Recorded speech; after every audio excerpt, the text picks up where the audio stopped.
Merci bien. Il fallait continuer à parler de moi encore, hein. Ça me tranquillise. Notre ami Edgar Morin, qui habite pas loin d'ici d'ailleurs, appelle cela le massage de l'ego. Oui. Je trouve que c'est une très belle expression, fondamentalement. Vous auriez dû en dire un peu plus, quand même. Bien, chers amis, je suis très heureux de venir. J'ai failli ne pas arriver, finalement, puisque mon TGV a eu énormément de retard. Ça a été assez pénible. Oui, c'est commun, je veux dire, c'est assez commun, bien évidemment. Mais j'ai fait tout ce qu'il fallait pour venir, puisque Montpellier est de surcroît ma ville de jeunesse, hein. Je tiens à le rappeler. Je me souviens y avoir passé le bac le premier et le second bac, puisque pour les gens de mon âge, il y avait ces deux choses au lycée Joffre. Et c'était en 62 pour le premier, 63 pour le second. Ça fait un bac, vous voyez, donc ça laisse du temps qui passe. En même temps, je ne connaissais pas votre cercle, hein, cercle Maupeou. J'ai regardé sur Wikipédia qu'est-ce que c'était Maupeou, donc j'ai vu qu'il était originaire de Montpellier. Mais d'une manière plus importante que cela, je trouve que dans les moments qui sont les nôtres, je dirais un moment les périodes de mutation, même des périodes, disons-le tout net, je dirais pourquoi dans un instant, de détresse théorique, c'est finalement dans des cercles comme le vôtre, hein, que se font véritablement qu'on retrouve des idées. Et c'est chaque fois le cas quand s'achève une époque.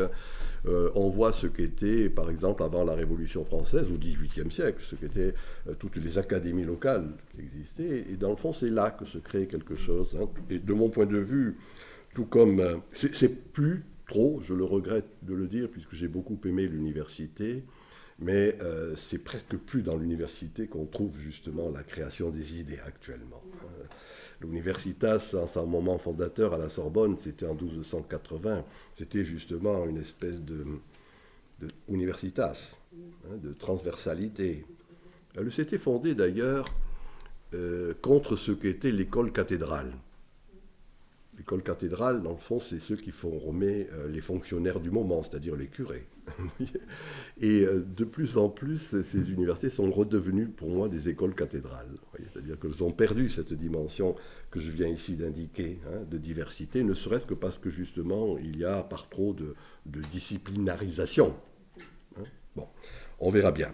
En tout cas, je considère en effet que c'est dans ce qui n'est pas officiel, j'en dirai un mot dans un instant, que se crée véritablement. Hein, ce que j'ai dit, la dimension culturelle, dans le sens simple du terme, ce qui peut animer une société, lui donner son âme, tout simplement. J'ai été formé, ou en tout cas un sociologue et philosophe allemand qui s'appelle Georg Simmel, qui est très peu connu en France, c'est regrettable, avait une très belle idée d'ailleurs. Il disait qu'il fallait toujours repérer quel est le roi clandestin d'une époque. Roi clandestin, hein, c'est-à-dire qu'au-delà, ou en deçà, ou à côté de ce qui est officiel, il y a quelque chose qui régit en profondeur. Moi, ça avait été pour ma thèse d'État, ce que j'avais formulé en parlant de la centralité souterraine. Et dans le fond, pour moi, c'est pas autre chose, c'est certes comme ça, hein, dans le fond, où s'élabore quelque chose. Je suis de tradition un vieux libertaire. Je n'aime pas beaucoup les lois, mais il se trouve que j'ai quand même élaboré dans toute ma carrière une ou deux lois, et je vais vous en donner une qui m'est chère. C'est l'anomique d'aujourd'hui, c'est le canonique de demain. C'est-à-dire qu'on voit toujours que c'est justement dans ce qui est au-delà, à côté de la loi, que se forme véritablement la référence qui va dominer. Voilà. Et c'est en ce sens que je considère que c'est des cercles de ce genre qui me paraît important. Et écoutez, donc venez-y souvent si vous faites des conférences, continuez à en faire. Alors avant de parler de ce livre, vous savez, l'ère de soulèvement, oui, en effet, c'est pas mon grand livre, hein. J'ai écrit des livres plus importants que celui-ci, mais c'est un pamphlet protestant ou essayant de s'insurger contre ce qui s'est passé dans les 2 ans qui viennent de s'écouler. C'est-à-dire, dans le fond, le refus, tout simplement, j'y reviendrai d'une chose très simple, qui est la finitude. J'ai été influencé par Heidegger, Zum Tod. On est toujours orienté vers la mort, et que de toute façon, il s'agit de ritualiser, de gérer cela. alors que les 2 ans qui viennent de s'écouler ont été un moment d'asepsie de la vie sociale, avec une idée très simple, dans le fond. La peur de mourir n'empêche pas de mourir, mais empêche de vivre. Voilà ce que j'essaie de développer tout au long de ce livre. Et que dans le fond, il faut, à bien des égards, contre justement les diverses impositions, réapprendre à vivre. Mais avant d'aborder exactement ce sujet, quand on prend le risque de m'inviter, je me sens obligé, si vous voulez, un peu à la manière de... Vous vous souvenez, Caton l'Ancien, son Delenda Carthago Est. Il disait n'importe quoi, il parlait d'autre chose, mais il était obligé de dire il faut que Carthage soit détruite. Voilà. Et moi, mon Delenda Carthago Est, c'est dans le fond 3 banalités de base. Je dis bien banalité. Ce qui est tellement évident qu'on ne veut pas le voir. La sagesse populaire a une expression de cet ordre, ce qui crève les yeux. Et en même temps, ce qui crève les yeux, on ne veut pas le voir. La première de ces banalités, qu'il faut dire et redire, c'est que contre ce qui est, si je puis le dire ainsi, notre cerveau reptilien, qu'on a intégré sans bien y faire attention. Moi, je rappelle toujours que la culture, c'est ce qu'on suce avec le lait maternel, de la petite enfance à l'alma mater universitaire, vous voyez, et auquel on ne prête pas véritablement attention. C'est pour ça que je dis cerveau reptilien, pas le rationnel, celui qui est derrière, si je puis dire.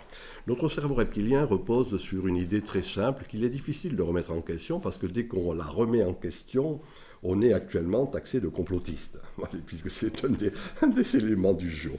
C'est que c'est le linéarisme historique. L'humanité serait partie d'un point A de barbarie et arriverait inéluctablement à un point B de civilisation absolue. Alors, au-delà du mot très simple que je viens de dire, linéarisme, il faut savoir que tout au long... Cela s'est élaboré. Pour moi, le 19e siècle est le grand siècle de la modernité. Juste après la philosophie des Lumières, les grands systèmes qui s'élaborent. C'est la philosophie de l'histoire de Hegel. Jusqu'alors, rappelez-vous-en, nous avions des gens qui écrivaient les hauts faits des seigneurs, historiographes. Ils s'écrivaient dans le sens étymologique du terme. Hegel va philosophiquement formuler ce que je viens ici d'indiquer, cette espèce de devenir inéluctable, et histoire avec un grand H. Et on voit bien comment cette philosophie de l'histoire a été la chose qui, par après, dans le sens simple du terme, va contaminer tous les grands systèmes qui s'élaborent, les systèmes socialisants, marxisants, qui, d'une certaine manière, continuent à, gauche et droite confondus, de ce point de vue, à animer, à être ce qui est en jeu dans les débats intellectuels. Disons-le tout net, le mythe du progrès.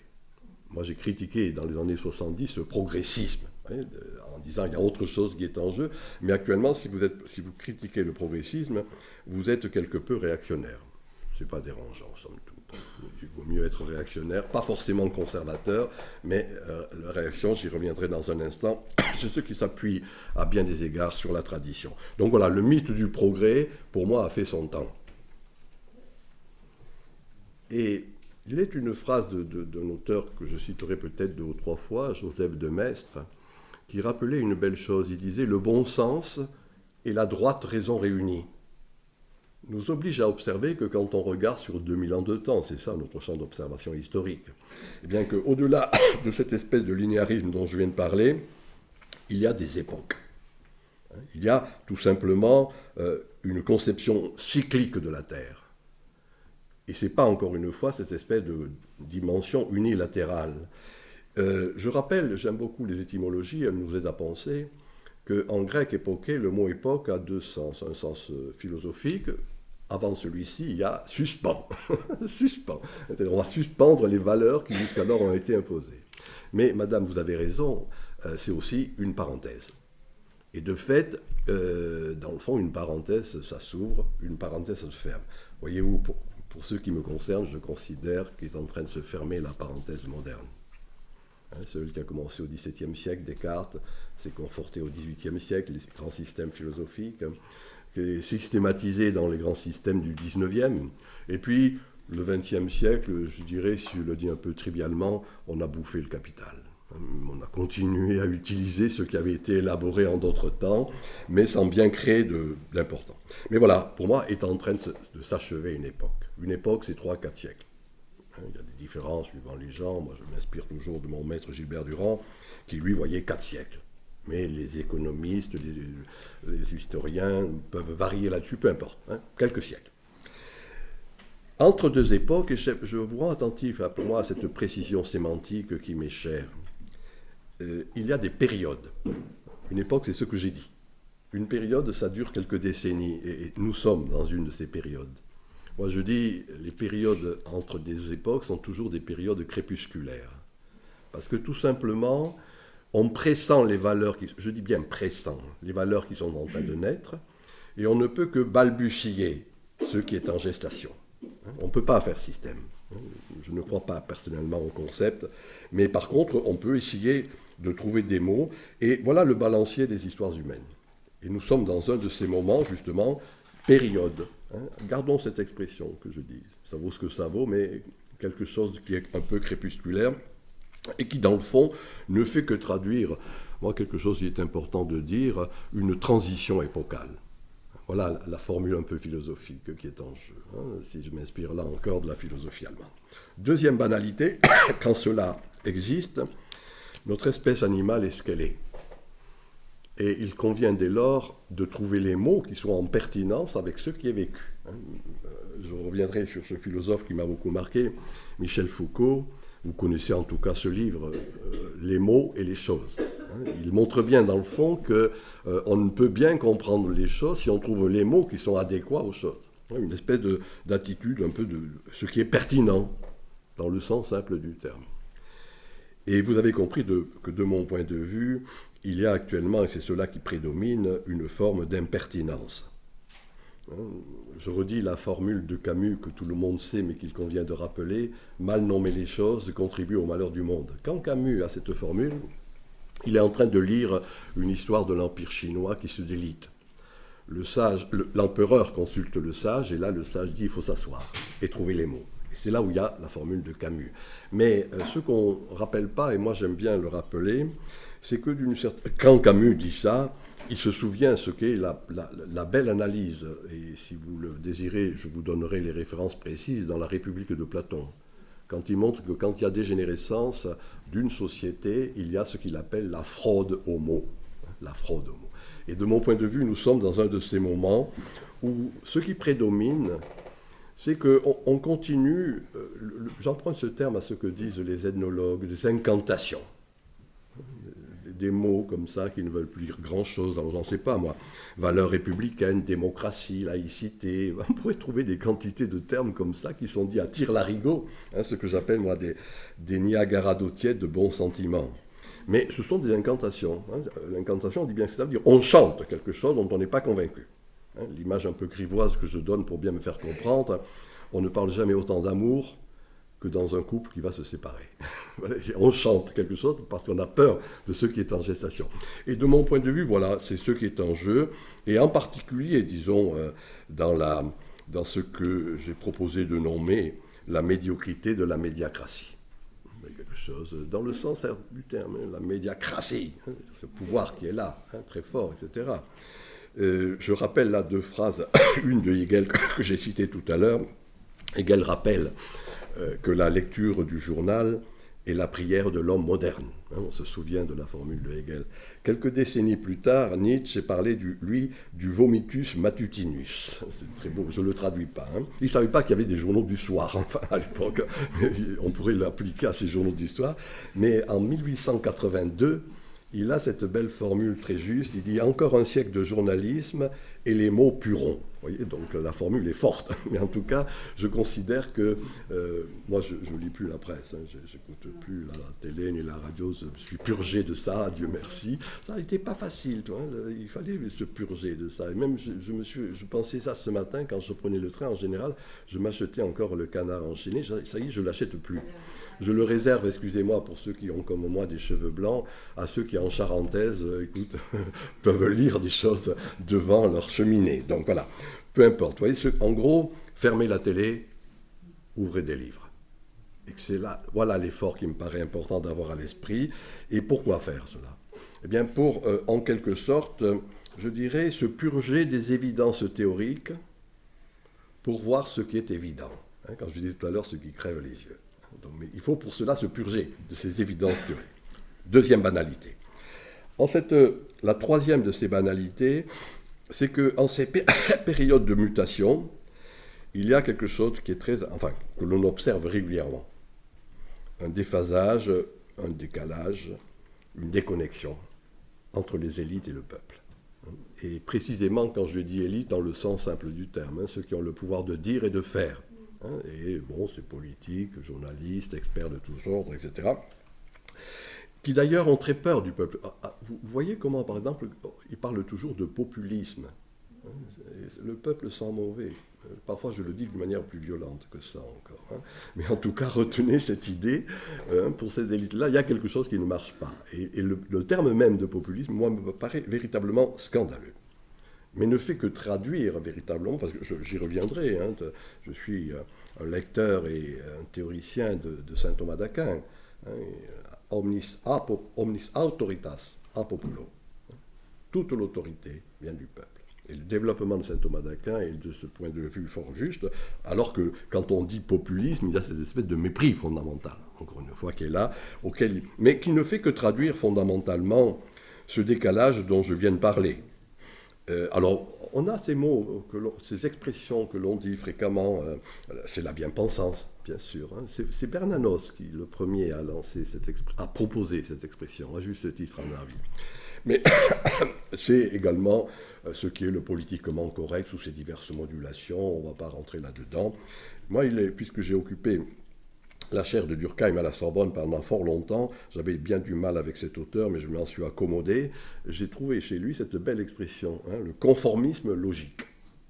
Oui, conformisme logique, c'est-à-dire qu'en quelque sorte, ce n'est pas ce que nous sommes qui va déterminer comme nous pensons ou comme nous parlons. C'est parce qu'on est pris quelque chose. D'ailleurs, un autre auteur et non des moindres, qui était Lévi-Strauss, parlait justement d'un phénomène structurel. On est pris dans la structure. Et c'est en ce sens qu'il y a ce conformisme, bien-pensance, etc. Or, chaque fois qu'il y a quelque chose de cet ordre, chers amis, c'est à ce moment-là qu'il y a justement soulèvement. Je vais vous donner deux exemples que j'étudiais quand j'étais jeune ici. La fameuse sécession plébis, quand le peuple fait sécession et se retire sur l'Aventin. Et d'ailleurs, ce n'est pas facile de le faire revenir. Il ne se reconnaît plus dans le Sénat. Et il se retire sur l'Aventin. Et il faut d'ailleurs, non pas lui faire un discours à proprement parler purement et simplement rationnel, mais il faut retrouver des mythes, des choses comme ça, qui lui permettront de revenir dans la cité en la matière d'un ordre. Quelques siècles plus tard, là encore, même quand on le voit comme ça, c'est particulièrement visible. Quand Machiavel fait la distinction qui existe entre la pensée du palais et la pensée de la place publique. Et ceux qui connaissent Florence, on voit bien le Palazzo Vecchio qui est là, si vous voulez, la place en dessous. Et Machiavel, disant cela, montre que justement, il est des moments où c'est la pensée du palais qui prévaut, Palazzo Vecchio. Et que cela ne prend pas en compte, encore une fois, la pensée de la place publique. Pour moi, c'est ce qui est en train de se passer actuellement, sous ces diverses modulations. Et comprenez-moi bien, je ne vais pas le redire, gauche et droite confondues. On va le retrouver d'une certaine manière dans toutes ces idéologies. Voilà. Alors, moi, c'est à partir de là, on a pu dire, c'est cette grande dame de la pensée, Hannah Arendt, qui avait formulé ce que je vais dire. Elle reprenait cela d'ailleurs d'Heidegger, en disant on a une idée dans sa vie. Après, on se dépatouille par rapport à cette idée. On écrit des livres, ça en a le courage. On fait des cours, des conférences. Moi, j'ai eu une idée. Voilà, je vais vous la dire. Ce qui était justement le propre de ma thèse d'État à l'époque, et j'ai publié cela en 1979, le rapport qui existe entre le pouvoir et la puissance. Le pouvoir est ce qui est justement institué. La puissance, c'est ce qui renverrait à l'autoritas auquel j'ai fait référence tout à l'heure, c'est-à-dire ce qui vient du bas. Institué, instituant. Quand ça marche, c'est-à-dire quand il y a un accord entre la puissance, entre le pouvoir et la puissance, c'est les grands moments. Il faut bien dire d'ailleurs ce que fut au XIXe siècle l'élaboration de l'idéal démocratique, bien évidemment. Mais il est des moments, vous avez compris que de mon point de vue, nous sommes là dans un de ces moments où il n'y a plus d'accord entre le pouvoir et la puissance.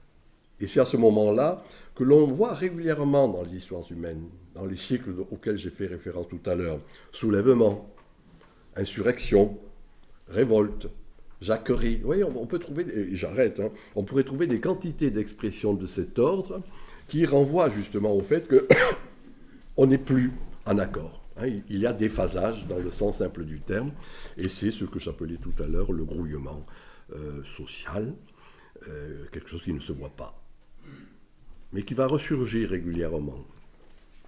Moi, j'aime beaucoup marcher en montagne, et les lacs de haute montagne sont à cet égard fort éclairants. L'eau est étale, puisqu'il n'y a pas de courant central. Par contre, en dessous, ça grouille éminemment. Et régulièrement, vous avez des espèces de grandes bulles, avec des métastases, qui traduisent, si je puis dire, ce grouillement intérieur. Voilà ce qui est en train de se passer, à mon avis.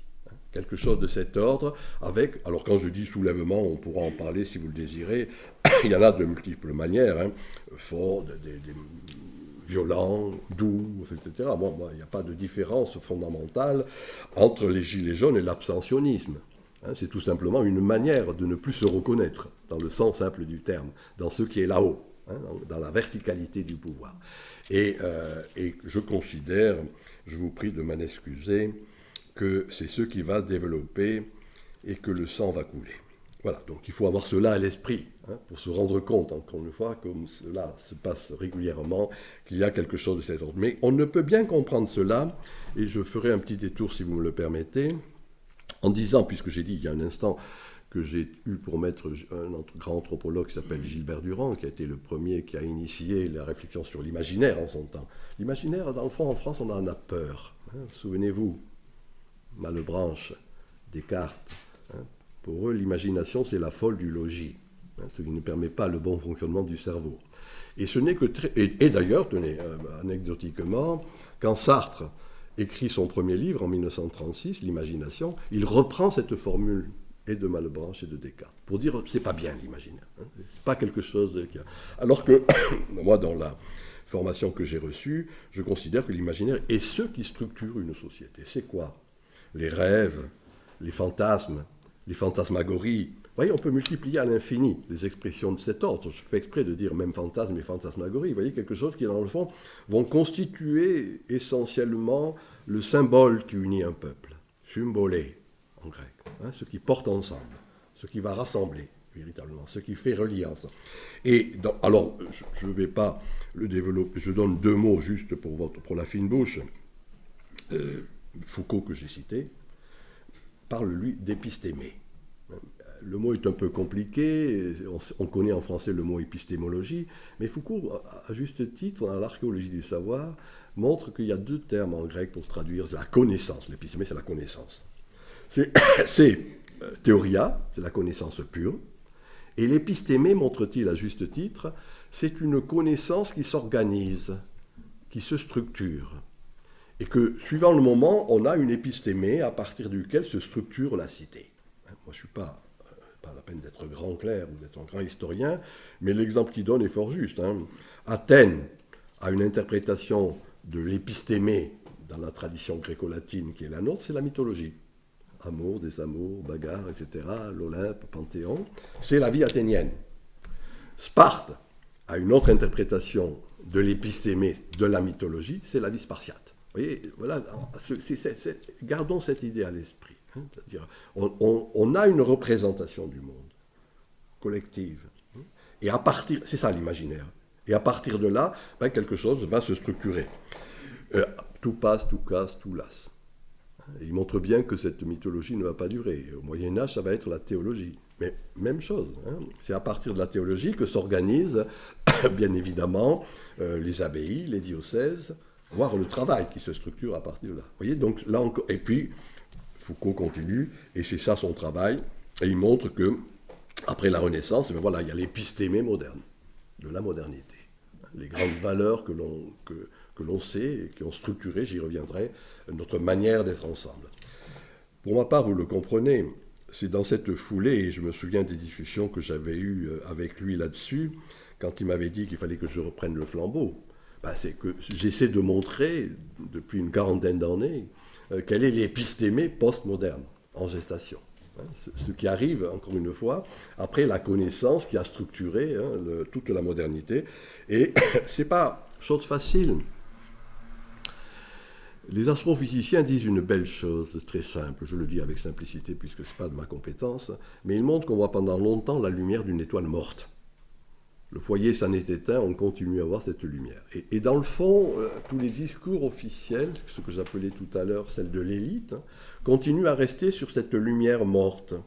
L'étoile, cette lumière du XVIIIe siècle, est une lumière quelque peu clignotante, je dis. Mais on continue à la sériner, à la dire et à la redire de diverses manières. Et c'est là où c'est notre travail, c'est ce que je disais depuis tout à l'heure. Il faut contribuer à ce que peut être, bien évidemment, la connaissance organisatrice. C'est ça l'épistémie. Cette connaissance organisatrice, puisqu'il y a ce déphasage. Et que les élites sous ces diverses modulations restent sur un schéma à tout le moins dépassé. Voilà. Deuxième mot qui est plus connu, mais je vous le dis tout de même, parce qu'il est intéressant, c'est paradigme. On parle souvent de changement de paradigme. On oublie d'où cela vient. C'est Thomas Kuhn, je ne sais pas si vous connaissez, cet historien des sciences et des techniques, historien américain, Structure des révolutions scientifiques, son livre majeur. Et il pose cette question fort judicieuse, il dit « Qu'est-ce qui fait que c'est à tel moment et à tel lieu qu'il y a tel type de découverte scientifique, telle application technologique, telle organisation de la société, et pas à un autre moment, un autre lieu ?» Et c'est là où il dit le paradigme. En donnant cette métaphore qui est on ne peut plus pertinente, en tout cas qui peut nous aider à penser, il dit dans le fond le paradigme c'est une matrice. Les réquisites sont là, les conditions sont là pour connaître quelque chose, pour connaître la vie, c'est ça, les réquisites. Mais en même temps, la métaphore qu'il donne est fort judicieuse.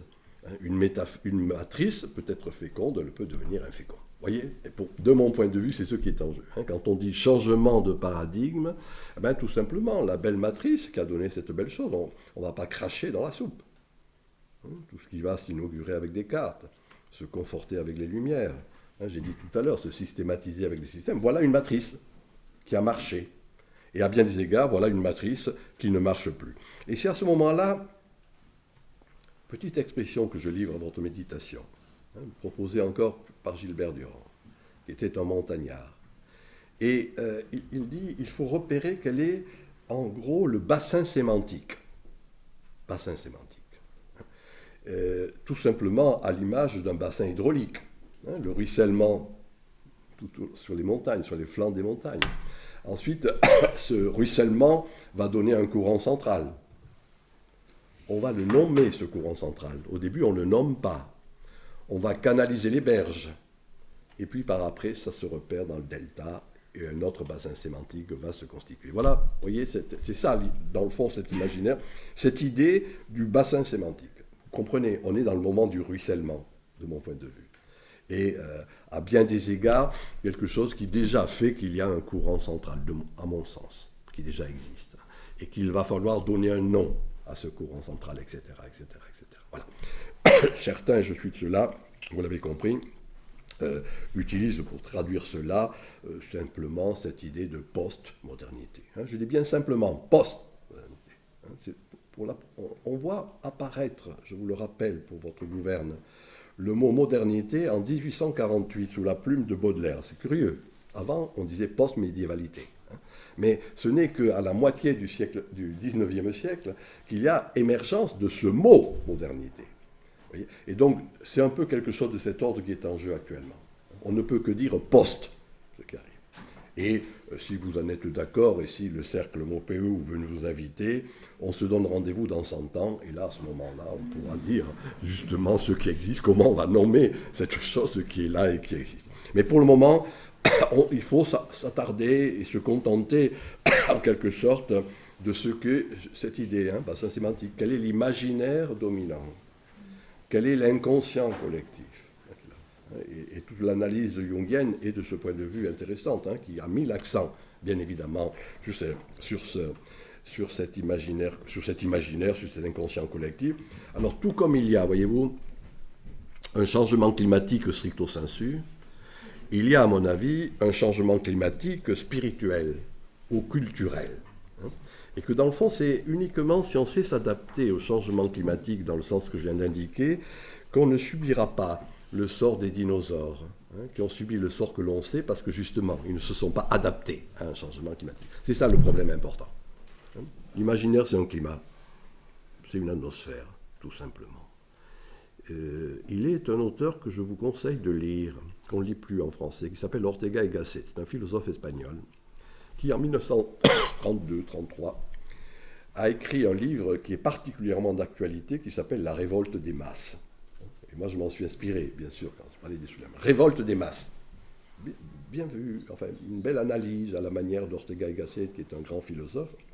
Et dans la formation allemande qui était la sienne, vous vous souvenez des impératifs catégoriques de Kant. Il y a quelques impératifs catégoriques, etc. Et Ortega y Gasset parle, lui, d'impératifs atmosphériques. L'expression est judicieuse et, à mon sens, traduit bien, si vous voulez, le fait qu'on est déterminé par un climat spirituel. Alors, dites spirituel, dites culturel, dites social, peu importe en la matière, vous voyez. Mais c'est cela qui, pour moi, me paraît être en jeu. C'est ça qui fait qu'il y a un changement climatique que l'on sait. Et c'est ça qui renvoie à ce que j'appelais tout à l'heure la transmutation épocale. Une vraie transmutation qui est là en jeu. En même temps, et je voudrais vous y rendre attentif quand on parle de balancier, etc., il est un terme très simple que je propose à la réflexion depuis fort longtemps, et justement pour lutter en quelque sorte contre ce catastrophisme qui nous est familier en France, ou la collapsologie. Enfin, il y a des quantités d'expressions de cet ordre qui se traduisent très souvent au travers en particulier concernant les jeunes générations, tout fout le camp. Ils n'ont plus de valeur, etc. Alors que j'emprunte cette expression à Sorokin, qui est un sociologue américain, spécialiste de la culture, et il montre comment, en prenant une image chimique, les diverses molécules qui composent un corps donné, fatigue, usure, ces diverses molécules ne peuvent plus rester ensemble, divorcent. Mais, et c'est ce mais qui est important, ces mêmes molécules vont rentrer dans une autre composition pour donner un autre corps. Si je le traduis fort simplement, ma formule c'est la fin d'un monde n'est pas la fin du monde. C'est-à-dire qu'on voit comment, à partir de ce qui cesse, il y a une reconstitution qui est en train de se faire, qui peut se faire. Je rappelle pour mémoire d'ailleurs que la belle formule, très simple somme toute, qui fut la première formule qui fut inscrite dans la pierre, dans notre tradition culturelle, Anaximandre de Milet, un philosophe d'une rare importance.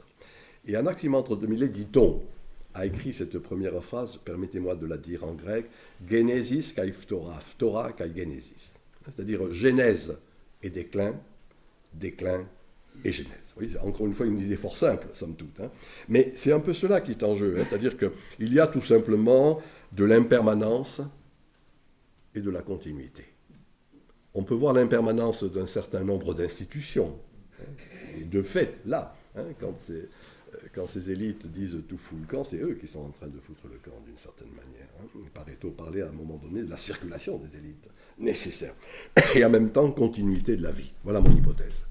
Et que d'une certaine manière, au contraire, c'est très intéressant de voir cette fin. Alors, décadence, on a des quantités d'expressions, mais on oublie de voir qu'il y a toujours de la renaissance. Et historiquement, c'est immanquable, ce processus, comme ça, une destruction et une construction, une restructuration. Et dans le fond, c'est cela qu'on a du mal à comprendre, et c'est cela que l'on appelle la crise. En réduisant trop souvent cette crise à une dimension purement économique. Pour moi, la crise est éminemment civilisationnelle. En grec, là encore, deux mots, un mot savant et un mot très simple, crisis. C'est le jugement qui est porté par ce qui est en train de naître sur ce qui est en train de cesser. C'est ça, crisis. Et la crise, c'est cela. Le mot non moins, beaucoup plus trivial, mais je dis bien non moins intéressant, crisis, c'est le crible. Cet instrument qui fait qu'on va rejeter ce qui mérite de l'être et garder ce qui mérite d'être gardé. Ayez à l'esprit cette dimension. Juste anecdotiquement, ce n'est pas mon propos essentiel ce soir, c'est chaque fois qu'il y a une crise de cet ordre, curieusement, cela s'accompagne d'une épidémie. ou d'une psychopandémie. Moi, je préfère dire une psychopandémie. La peste antonine à la décadence romaine.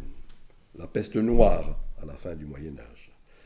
Le typhus après la réforme protestante, etc. Vous voyez, il y a quelque chose dans le sens simple du terme, je n'irai pas plus avant, qui est une forme, une attitude, je dirais, révélatrice de la mutation.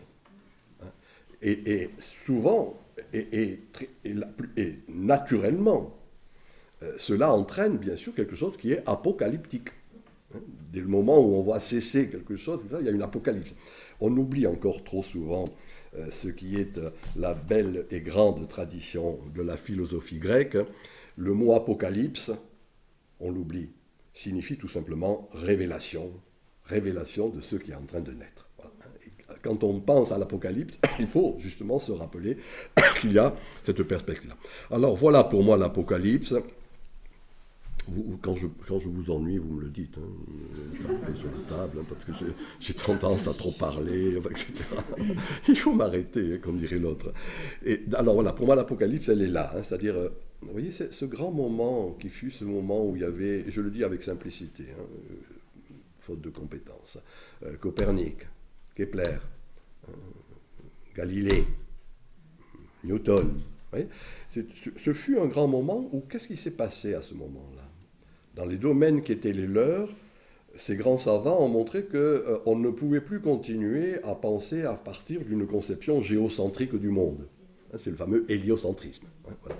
Et je le dis fort simplement parce que pour moi, c'est exactement quelque chose qui est en train de s'opérer de nos jours. On est en train de passer, à bien des égards, d'une conception anthropocentrique, je vais dire pourquoi, à une conception que, faute de mieux, on peut appeler holistique. Holos, l'entièreté, la globalité.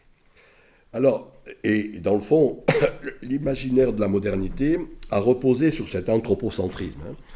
Pour faire une référence encore grecque que vous connaissez certainement, c'est le fameux syndrome de Protagoras. L'homme est la mesure de toute chose. L'homme est la mesure de toute chose. Et au milieu du discours de la méthode de Descartes, il reprend cette formule de Protagoras, vous la connaissez, même si on ne la réfère pas à Descartes, l'homme comme maître et possesseur de la nature. Et c'est ça l'idée de domination qui a été le propre même, dans le fond, de l'économicisme ambiant, qui a été le propre même d'une conception purement politique, et une domination qui a abouti à une véritable dévastation du monde. Voilà ce qui est en jeu, si vous voulez. Voilà un peu ce qu'est le mythe du progrès, qui fut bené en son temps et qui est destructeur de nos jours. Et c'est en ce sens qu'il faut avoir la force et le courage de dire que ce mythe du progrès est un mythe maintenant dangereux.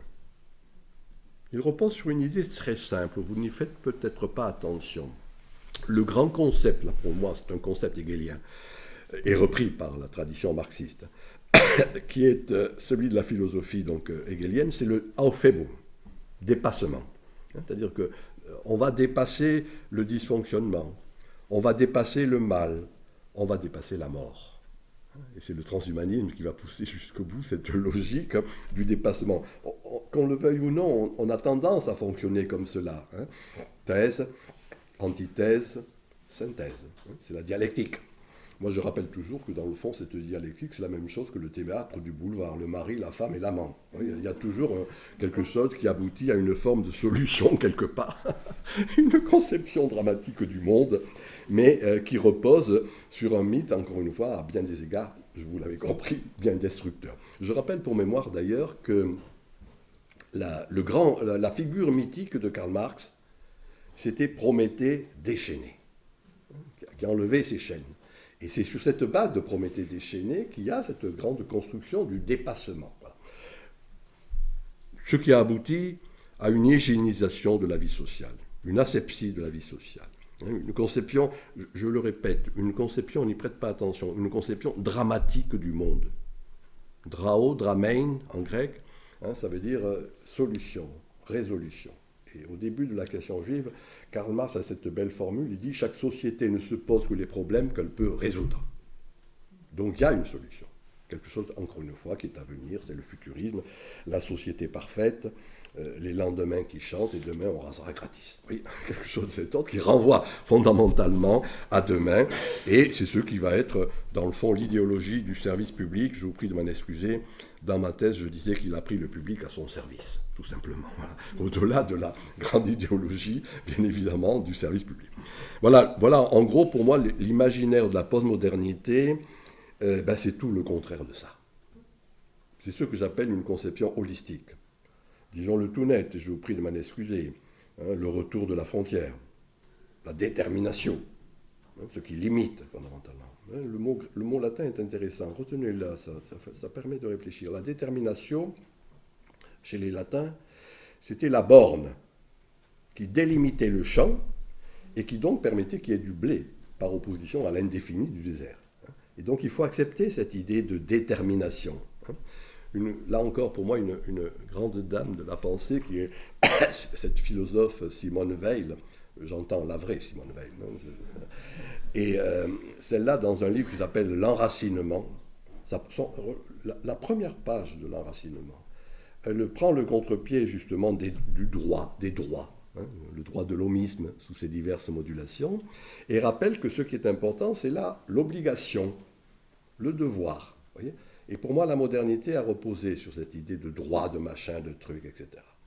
Et que là, d'une certaine manière, quand je dis frontière, quand je dis tradition, quand je dis, dans le fond, localisme, le lieu fait lien, tout simplement, eh bien, c'est quelque chose qui est une forme de sagesse populaire et qui renvoie, encore une fois, à cette détermination. Ce qui limite, et en même temps, vous comprenez ce que je veux dire, ce qui limite donne à être. Et nous n'avons pas, on n'a pas de mots là-dessus en français pour traduire cette idée-là. L'école de Palo Alto en Californie a un terme qu'on peut difficilement traduire, qui est l'idée de proxémie. La proxémie, c'est le rapport qui existe entre l'environnement naturel et l'environnement social. Et on avait oublié l'environnement naturel, bien évidemment. Alors que ce à quoi nous sommes confrontés actuellement, voilà, c'est moi ce que j'ai appelé le glissement de l'économie à l'écosophie. Pas l'écologie, je suis assez opposé à l'écologie, même beaucoup opposé à l'écologie. Mais l'économie, c'est en grec la loi sur oikos, sur la maison commune. L'écologie, c'est encore le savoir sur cette maison commune. L'écosophie, c'est une sensibilité.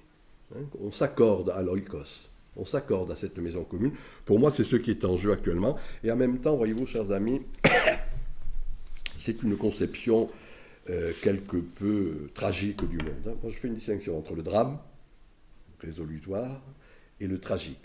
Tragein, c'est le mot tragique, le mot tragos en grec, c'est ce qui est aporique, alpha privatif. L'aporie, bien sûr. L'aporie, d'ailleurs, pour les montagnards, c'est ce col qu'il est difficile de passer.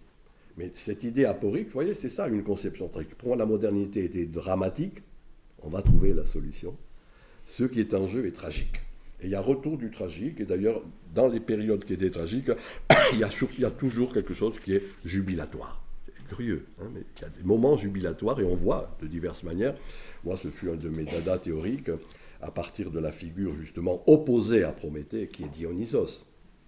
Prométhée est un dieu chtonien, autochtone, chtonos, de cette terre-ci.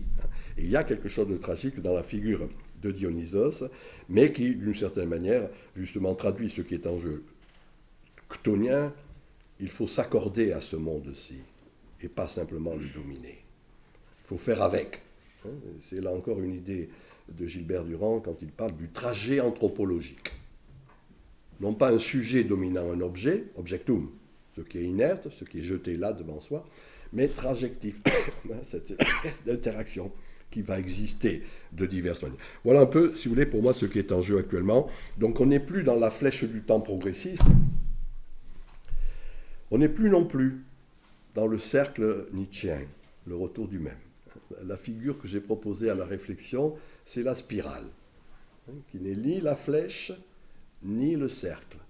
Si je le traduis par un oxymore qui m'est cher, dans le fond, c'est l'enracinement dynamique.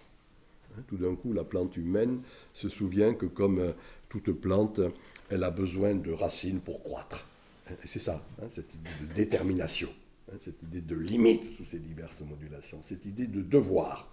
et pas simplement de droits, d'obligations de divers ordres, hein, et qui est point important. Alors c'est à partir de là, je vais vous raconter pour terminer une petite histoire amusante, enfin moi qui m'a fait toujours rêver, qui est le mythe de Thèbes, hein, prototype de la cité, de la fondation de la cité. Cadmos fonde cette ville de Thèbes, et il lègue cette ville à un de ses petits-fils qui est Penthée, qui, comme ne l'indique pas son nom, ne voit pas du tout. Mais qui, dans le fond, est tout simplement l'énarque et le technocrate du moment. Et le début du mythe montre que cette ville a racheté le fait de ne plus mourir de faim par celui de mourir d'ennui. Et je pourrais être plus brutal encore. Bon. À ce moment-là, les femmes, conduites par Agavée, qui est curieusement la mère de Penthée, vont chercher le second petit-fils de Cadmos, qui est Dionysos. Alors Dionysos, il est de l'autre côté de la mer Égée, en Talaïa actuellement. Donc c'est un barbare, si je puis dire. En même temps, Dionysos est très intéressant parce qu'il est bifronce, comme l'on dit. Le grand gaillard barbu d'un côté et les faibles androgynes de l'autre. Voilà. Et puis, à l'opposé des autres dieux du Panthéon, qui sont des dieux ouraniens, purement rationalistes, lui, c'est un dieu que j'ai dit tout à l'heure, octonien. Tonos. En français, nous connaissons le mot autochtone, de cette terre-ci. C'est ça l'enracinement dynamique auquel je vois. Et dans le fond, qu'est-ce qui se passe? Elles vont chercher, donc les femmes vont chercher Dionysos, c'est les Dionysies, les bacchanales. Le sang coule à minima, Penthée est tué, le pauvre. Et à partir de là, je dirais que, et c'est ce qui est indiqué dans le mythe, la cité retrouve son âme, dans le sens fort du terme, et réanimée, dans le sens simple du terme. Voilà un peu, moi, ce que j'appelle, si vous voulez, ces soulèvements, ces insurrections et ces révoltes. Ordo ab chaos. Et que c'est parce qu'il y a, bien évidemment, un chaos qui peut y avoir de l'ordre, qui peut. Mais de fait, chaque fois qu'on regarde sur la longue durée les histoires humaines, on voit ce processus-là. Cette tradition ésotérique me paraît intéressante, ordo ab chaos. Et saint Thomas, que j'ai cité tout à l'heure, quand il a la formule que j'ai dit, omnis autoritas a populo, il le développe en disant c'est le droit à l'insurrection. Autoritas, c'est difficile d'employer le mot autorité en français parce qu'il y a toujours la connotation d'autoritarisme, etc. Autoritas, c'est ce qui fait croître. Et la vraie autorité fait croître. Et c'est un peu cela qui est en jeu, pour moi, actuellement, si vous voulez, quelque chose qui, de diverses manières, et je ne vais pas ici le développer, on en parlera si vous avez envie de le faire, on assiste à une multiplicité de ces soulèvements, insurrections, révoltes, et peu importe les termes de cet ordre. Un bel historien américain, et c'est pour ça que j'ai choisi le titre de l'ère des soulèvements. C'est Hoffman que je vous conseille de lire, qui est un livre classique de historien, qui s'appelle « L'ère des révolutions ».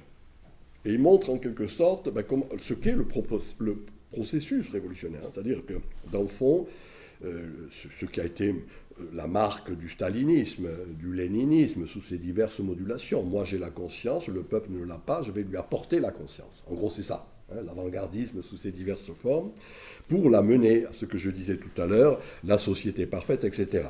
Mais retenez cette expression, avant-gardisme. Encore une fois, il y a à un moment donné, on sait ce qui est bon pour le peuple qui est naturellement débile. Et donc, dans le fond, l'ère des révolutions s'inscrit, de 89, on va dire, à 68, quelque chose qui est de cet ordre. Et moi, quand je dis l'ère des soulèvements, c'est le contraire, vous voyez, c'est-à-dire que pas quelque chose qui se fait à partir d'une verticalité du pouvoir, de celui qui sait, et qui tire, éducation, mais au contraire, quelque chose qui ne fait qu'accompagner quelque chose qui est là. Je disais tout au début, le grouillement, à l'état latent, la centralité souterraine, ou si je reprends cette métaphore qui me fait toujours rêver, ce qu'est, à bien des égards, bien évidemment, ce roi clandestin. Et ça, c'est ce que, dans le fond, la frivolité et la vulgarité croissante de l'élite ou de l'oligarchie médiatico-politique ne veut pas voir et ne peut pas comprendre. Mais dans le fond, C'est ce grouillement qu'il faut avoir à l'esprit de diverses manières. Alors appelons-le encore une fois, je considère que les mots restent à trouver, mais à bien des égards quelque chose qui fait qu'on reconnaît tout simplement, c'est une belle phrase de Milan Kundera, il en est des amours comme des empires, que cesse l'idée sur laquelle il repose et il s'effondre avec elle. Que donc dans le fond il faut repérer quelle est cette idée, à partir de quoi va se structurer une vie sociale, et à partir de quoi, au travers de ces, encore une fois, peu importe les termes, ces insurrections, soulèvements, etc., ne font tout simplement que traduire ce désir d'être, ce plaisir d'être. Pour moi, c'est ça, Dionysos. C'est ça quelque chose qui fait que c'est au sein de ce que j'ai appelé en son temps les tribus, les micro-groupes, etc., que se crée véritablement une autre manière d'être. Et dans le fond, c'est cela qui constitue, au-delà du populisme assez sot, le vrai peuple. Il y a, in fine, cette belle phrase de Victor Hugo qui est souvent fort justifiée. Il dit « Le symbole par excellence du peuple, c'est le pavé. On marche dessus jusqu'à ce qu'il vous tombe sur la tête. » Voilà. C'est quelque chose de cet ordre qui est en jeu, et j'arrête là.